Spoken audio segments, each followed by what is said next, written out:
गौरव जी जवाब दीजिए।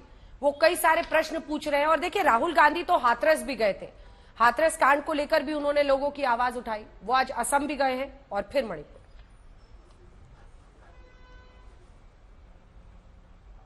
सबसे पहले इसी से शुरुआत कर लेते हैं। डरपोक नंबर 1 कौन है भारतीय राजनीति में? राहुल गांधी है। मैं आपको बताता हूं क्यों।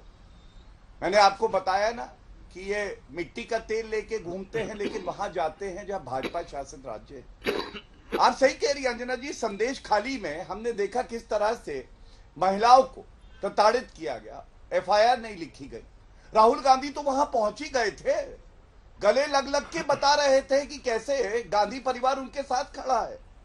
तमिलनाडु में हमारे 65 भाई जो है वो मर जाते हैं जहरीली शराब पीने के बाद। राहुल गांधी वहां पहुंच गए, स्टालिन को उन्होंने खींच के बोला गलत हो रहा है, इसको ठीक करो।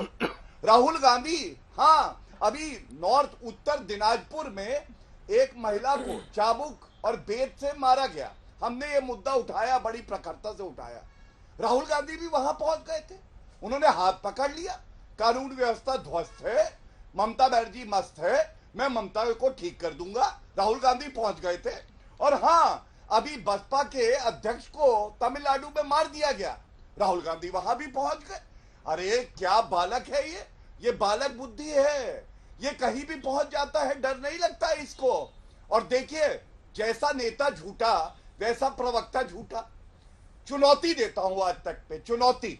इन्होंने कहा जब हाईकोर्ट का जजमेंट आया, हम सब जानते हैं वहां पे कानून व्यवस्था बिल्कुल ठीक थी, हाईकोर्ट का एक जजमेंट आया, उन्होंने कहा एसटी स्टेटस दिया जाएगा। हम तुरंत जो है सरकार सर्वोच्च न्यायालय गई और ये यहां झूठे बोल रहे हैं कि सरकार चाहती थी दंगा हो, इसलिए सर्वोच्च न्यायालय नहीं गई। अब ये चेक कर ले गूगल बाबा, बालक बुद्धि से पूछो सही बोल रहे हैं या गलत, तो झूठ मत बोला करो। एक सेकंड में आपको टोक रही हूँ, एक सेकंड में टोक रही हूँ गौरव जी। देखिए उस फैसले को, देखिए जब आप उनके नेता पर इस तरह के शब्दों का इस्तेमाल कर रहे हैं तो फिर तैयार रहिएगा, क्योंकि उस तरफ से भी इसी तरह के शब्दों का इस्तेमाल होगा। फिर शब्दों की गरिमा दोनों तरफ से गिरेगी। मैं आप दोनों से निवेदन करती हूँ, प्लीज, ये जो सेंसिटिव होते हैं, हर पार्टी अपने नेता को लेकर सेंसिटिव रहती है, आप भी ऐसे शब्द ना बोले जिसकी वजह से आपको फिर कुछ सुनना पड़े।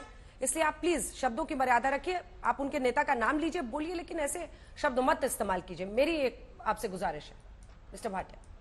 ठीक।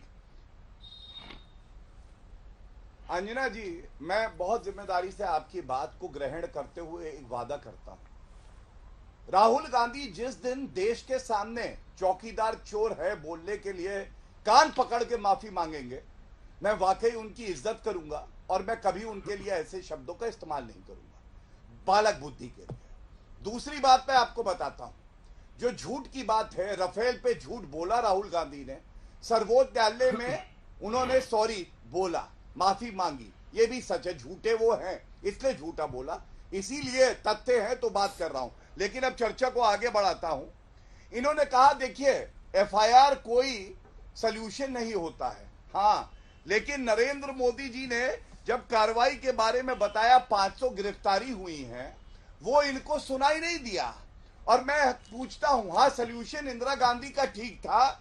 1966 में उन्होंने मणिपुर में जो हमारे भाई बहन हैं उन पे बॉम्बिंग करा दी इंडियन एयरफोर्स के जहाज ले जाके, ये सॉल्यूशन ठीक है। हिंदू हमारे मारे जाएं, हमारे सिख मारे जाएं, मुस्लिम क्रिश्चियन मारे जाएं, क्या फर्क पड़ता है? सॉल्यूशन तो है बॉम्बिंग। तीसरी बात देखिए, इन्होंने महिला की करी, ये हम सबको शर्मिंदा करता है कि कोई भी महिला हो, और खासकर अगर हमारा एक आर्मी का जवान है उसकी धर्म पत्नी के साथ ऐसा होता है, हम शर्मिंदा है वाकई, हमें माफी मांगनी चाहिए, मांगते हैं। लेकिन मैं पूछना चाहता हूं, ये जो 6310 महिलाओं के साथ बलात्कार राजस्थान में हुआ, पूरे देश में सबसे ज्यादा, उसके बाद लात मार के उस सरकार को बदल डाला। राहुल गांधी और प्रियंका वाड्रा और सोनिया गांधी का एक बयान दिखाएं, चुनौती देके कहता हूं। जब मैंने संदेश खाली की बात उठाई तो ये बताए कि संदेश खाली में राहुल गांधी चुप्पी क्यों साधे रहे। जब मैंने बात उठाई नॉर्थ दिनाजपुर की और बताया महिला को वहां मारे गए कोड़े, कौन सा कांग्रेसी नेता बोला था ये भी बता दे। बल्कि एक अधीर रंजन चौधरी जो प्रताड़ित होने की बात उठाते थे उनको भी चुप करा दिया। और एक बात कह के अंत करूंगा। देखिए अंजना जी, जो सवाल मैंने उठाया कि संसद के पटल पर जब नरेंद्र मोदी जी मणिपुर पे पूरे देश की जनता को अवगत करा रहे थे तथ्यों से, क्या कार्रवाई हुई, उस वक्त विपक्ष की क्या भूमिका होनी चाहिए? विपक्ष को आलोचना करके सुझाव देने चाहिए या नारे लगाते हुए गंदे गंदे प्रधानमंत्री जी के लिए वॉकआउट करना चाहिए? आलोक जी, और ये एक बार नहीं हुआ, मैंने आपको 3 उदाहरण दिए। जब जब मणिपुर की बात हुई तो विपक्ष के नेता वहां से या तो भाग गए या उपस्थित नहीं रहे। ठीक है, संसद वाली बात पर आपने जवाब नहीं दिया था और हम हर बड़े मुद्दा जो है आलोक जी, एक सेकेंड, उस पर हम दिखा रहे हैं। देखिए प्रॉब्लम यही है कि किस राज्य में घटना घटी है। अगर वहां बीजेपी शासित राज्य है तो आप उठाएंगे, और अगर बीजेपी शासित राज्य है तो गौरव भाटिया जी की पार्टी चुप रह जाएगी। लेकिन बीजेपी कहती है कि हाथरस कांड पे तो न सिर्फ मुख्यमंत्री वहां पर गए, लेकिन प्रेस कॉन्फ्रेंस करके उन्होंने तमाम बातों का जवाब भी दिया।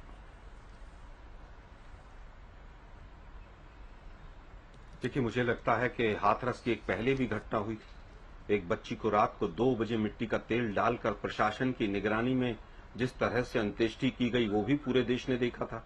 क्या उस पर भी किसी ने माफी मांगी थी? उत्तराखंड में भी अंजना जी आज तक ने भी शो किया था, 100 से ज्यादा लोग जहरीली शराब से मरे थे। और गुजरात में तो इस तरह की कई बार घटनाएं हुई हैं। संदेश खाली की घटना, गुजरात की घटना, उत्तराखंड की घटना, इसकी तुलना करना मणिपुर से अपने आप में एक गलत बात है। ये एक एक्सीडेंट्स है, सबने निंदा की, सबने उसकी आलोचना की। चाहे वो तमिलनाडु में 65 लोग मरे हों, उसको कोई अच्छा नहीं कह सकता, बिल्कुल दुर्भाग्यपूर्ण है और कड़ी से कड़ी ऐसे लोगों के खिलाफ सजा मिलनी चाहिए। लेकिन गुजरात में 100 से ज्यादा लोग जहरीली शराब से मरे थे, एक आदमी जेल के अंदर नहीं है। आप कह रहे हैं कि गुजरात की तुलना मैं अब करने लग जाऊं मणिपुर से। मुझे मेरा धर्म नहीं कहता कि मैं मणिपुर की तुलना करूं। 15 दिन बाद जब सोशल मीडिया पर 2 महिलाओं का निर्वस्त्र वीडियो वायरल होता है, तब देश को पता चलता है, चाणक्य को तब तक नहीं पता चलता है। संदेश खाली में जहां पर भी मैं समझता हूं कि कोई भी घटना है, कोई महिला है, वो महिला पहले, उसके बाद सब कुछ है वो। लेकिन वहां पर जिस तरह से बीजेपी के तमाम लोगों ने उसको मुस्लिम और हिंदू का रंग दिया, मैं समझता हूं कि वो बिल्कुल ठीक नहीं था। बार बार बालक बुद्धि कहना, आपने भी उनको रोका। मैं फिर कहूंगा, बालक बुद्धियों ने ही कंस का भी पूरी तरह से नाश किया था। बालक बुद्धि ने ही रावण को भी मारा था। रावण भी प्रभु राम को 2 नन्हे बालक कहते थे। मंद बुद्धि और बंद बुद्धि से बेहतर होता है बालक बुद्धि। इसके बाद मैं कुछ नहीं कहूंगा। बात आई राफेल की। सुप्रीम कोर्ट में राफेल में ये कहा गया कि सुप्रीम कोर्ट को गलत तरीके से कोट किया गया, या हमने उसमें कोट किया, उसके लिए हम माफी चाहते हैं। चौकीदार चोर है, उस शब्द को ना राहुल गांधी जी ने आज तक वापस लिया है और ना ही उसके ऊपर कोई जांच हुई है। और जिस दिन जांच होगी उस दिन बहुत लोग जेल के अंदर होंगे। नोटबंदी से लेकर, राफेल से लेकर, पेगासस से लेकर, आज इतने मुद्दे हैं कि किसी मुद्दे में कोई नहीं बचेगा। और सबसे बड़ा मुद्दा भ्रष्टाचार का है। हम तो कह रहे हैं मणिपुर में फास्ट ट्रैक कोर्ट क्यों नहीं बनाई आपने एक भी? उन 2 महिलाओं को जिस तरह से निर्वस्त्र करके, और पता नहीं कितने ऐसे केसेस हैं वहां के, तो मुख्यमंत्री ने ऑन कैमरा, और मुझे जहां तक याद है आज तक के ही कैमरे पे कहा था कि ऐसी तो सैकड़ों घटनाएं हो गई हैं। वो मुख्यमंत्री आज भी बना हुआ है वहां पर। क्या उसको वहां पर अपनी सीट पर रहने का कोई भी नैतिक अधिकार है? जो मुख्यमंत्री ये कहता हो मेरे यहां पर निर्वस्त्र करके महिलाओं को घुमाने जैसी सैकड़ों घटनाएं हो गई हैं, उसके बाद भी बीजेपी में इतनी निर्लज्जता है कि वो मणिपुर की तुलना बाकी चीजों से करती है। आज एलओपी अगर वहां पर गए हैं तो बीजेपी को चाहिए कि नहीं, वहां पर एलओपी गए, हम भी स्वागत करते हैं। राहुल गांधी जी शांति की अपील करने गए हैं। तमाम वहां पर 50 से 60 हजार लोग आज भी कैंप्स में रह रहे हैं। उन कैंपों से कब आएंगे वापस? बीजेपी को प्रशंसा करनी चाहिए थी। लेकिन दिक्कत यह है, अब ये किसी के नहीं सुनते हैं। अहंकार सर चढ़कर बोलता है। आपको एक राज्य में इतनी तबाही हो गई, वो राज्य 20-30 साल पीछे चला गया। वहां के तमाम खिलाड़ियों ने, जिन्होंने ओलंपिक्स तक में मेडल लिए, उन्होंने मोदी जी से सवाल किए। अरे भाई, उनके सवालों के तो जवाब दे दो, हमारे नहीं दे रहे तो। लेकिन आप हमेशा तमाम मुद्दों को उलझा दो, डेविएट कर दो, डाइवर्ट कर दो, डिनाई कर दो। ये जो 5D मॉडल है ना आपका, कि आप किसी चीज को मानो ही मत कि वहां पर ऐसा कुछ हो रहा है। यही कारण है आपका अहंकार कि वहां पर यह आग इतने लंबे समय तक सुलग रही है। कितने हिंदुस्तान के मीडिया चैनल्स ने वहां पर जाकर वहां के ग्राउंड रियलिटीज का हवाला लिया? क्योंकि वहां पर बीजेपी की सरकार है। तमिलनाडु में तमाम लोग गए। हम कहते हैं सारी चीजें गलत है। अगर हमने कहीं पर सवाल नहीं उठाया, हम भी माफी मांगेंगे। क्या तमिलनाडु रंजन पर चौधरी किसने ने लाइव संदेश कवरेज खाली की पे है? सबसे पहले सवाल नहीं उठाया? आलोक जी, सबने उठाया। अब देखिए आप बार बार मैं गलत फिर फैक्ट्स कहूंगा, कह रहे हैं, मैं इसलिए आज मुझे सब- बोलना मैंने- पड़ा। मैं फिर मैं हाँ, बोलिए बोलिए बोलिए बोलिए। मैं फिर कह रहा हूं कि मैं फिर कह रहा हूं कि किसी ने भी 65 जो वहां पर जो जंगली नकली शराब से, जो जहरीली शराब से मौतें हुई, हमारे पीसीसी प्रेसिडेंट ने सबसे पहले वहां पर स्टेटमेंट दिया, तमाम लोगों ने दिया। तो बहुत लोग लेकिन स्टेटमेंट यहाँ भी दे रहे हैं मणिपुर पे। 65 लोग मरे गृह वहां पर मंत्री जहरीली गए वहां शराब पर। से। आलोक जी अब उसके- सुनिए, एक मिनट, आपने अपनी बात कह ली, अच्छी बात। अब मेरी बात भी सुनिए। अच्छी बात। देखिए अगर- मणिपुर अगर- पर भी इनका यही जवाब होता है ना। एक आप सेकंड, देखिए रुक ना, जाइए, ये बात एक सेकंड। बीजेपी कहेगी तो बात अच्छी है। नहीं सुनिए अब सुनिए एक बार सुनिए, सवाल मिनट, तो मैं फिर सुन नहीं, कहूंगा आपने ये चीज मीडिया पर जो बीजेपी कहा है कहेगी, उस पर मैं उसको जवाब उत्तर दे रही दूंगा। हूँ। आप मत कहिए अपनी आपने तरफ। मीडिया पर कहा उस पर मैं जवाब दे रही हूँ। मीडिया पर कहा उस पर मैं जवाब दे रही हूँ। एकमात्र चैनल जिसमें हमारे दिल्ली के रिपोर्टर, ग्राउंड रिपोर्टर्स मणिपुर पर गए, हमने कवरेज की, और जब पीक पर वहां पर परिस्थितियां खराब थी तब हमने की थी, आपको दिखा नहीं। तमिलनाडु पर कोई कवरेज नहीं हो रही है, लेकिन आप कह रहे हैं तमिलनाडु सारे लोग गए। मीडिया को लेकर जब जब आप गलत कहेंगे ना, तो आलोक जी आपको टोकूंगी और बताऊंगी। मैं फिर कहूंगा, हाँ। मैं फिर कहूंगा, अंजना जी मैंने आज तक का नाम नहीं लिया, आप अपने ऊपर क्यों ले गई? तो मीडिया क्यों के करते बहुत रहते हैं? तमाम अरे चैनल्स तो के बाकियों की कुंठा लिए। यहाँ और मत खासतौर पर निकालिए ना नोएडा- सर। मैं फिर कहता हूँ खासतौर पर नोएडा के चैनल्स। अरे तो वहां की मैं फिर कुंठा कह रहा वहां हूं, जाके मैं निकालिए, घास यहाँ नहीं आके निकाल मत रहा हूं, आप निकालिए। अपने ऊपर क्यों ले रहे हैं उसको? आप अरे हमारे- आपने कोई कुंठा नहीं है मेरे मन में। अरे मेरे सर मन में यही कोई होता कुंठा है। नहीं। अच्छा आप लोग पूरे दूसरे देश के जगहों मन पर में दूसरे कुंठा है। चैनल में जाते नहीं और है, कुंठा तो ये 6 है- बजे के हल्ला बोल एक में मिनट बैठ के सुनिए ना। सबका गुस्सा यहाँ निकालते हैं, ये मत कीजिए। फैक्ट्स पे बात कीजिए, आज तक पे अंजना बात जी- कीजिए। आप अंजना आज जी, तक मैं पे कोई बैठे हैं तो गुस्सा आज नहीं तक निकाल की रहा, बात मैं बड़ी कीजिए। शांति से कह रहा आज हूं। तक पे बात कीजिए। मैं शांति से कह रहा हूं, मैं- बड़े मेरी शांति से जवाबदेही कह रहा हूं। बाकियों के लिए आज तक नहीं की है। भी बातें करूंगा तो फिर दिक्कत होगी। मेरी मैं फिर- जवाबदेही मैं फिर- बाकियों के लिए नहीं देखिए है। मैं रिया चक्रवर्ती को लेकर आऊंगा, मैं तबलीगी जमात को लेकर आऊंगा, बहुत चीजें आ जाएंगी। आज तक कभी मत कही किसने क्या किया 10 साल में, उसमें मत जाइए। मणिपुर पर रहते हैं आज हम। हाँ तो मणिपुर में क्या देश के प्रधानमंत्री को एक बार भी शांति की अपील नहीं करनी चाहिए थी?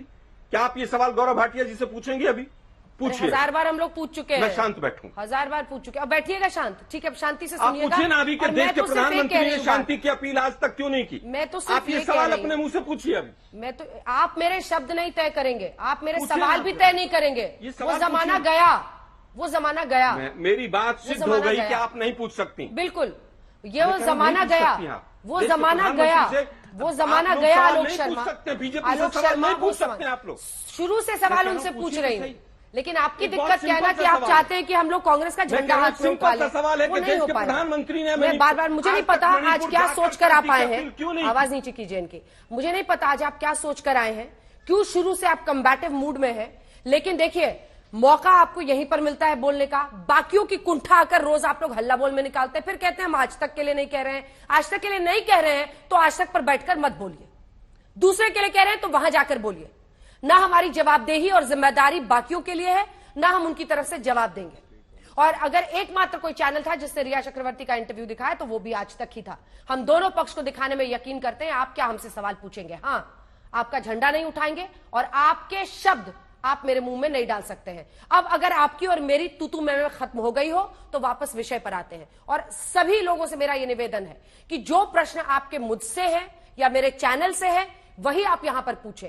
दूसरों का जो बैगेज है ना वो लेकर मेरे शो पर मत बैठे, क्योंकि मेरा और मेरे दर्शकों का टाइम बर्बाद होता है। सर, टॉपिक पर रहेंगे तो हम लोग मणिपुर की जनता के बारे में बात करेंगे, वहां की औरतों, वहां के मुद्दों, वहां के बच्चों पर बात करेंगे। लेकिन जहां आप डेविएट करेंगे, अपना एजेंडा चलाने की कोशिश करेंगे, वहां पर मामला बिगड़ जाएगा।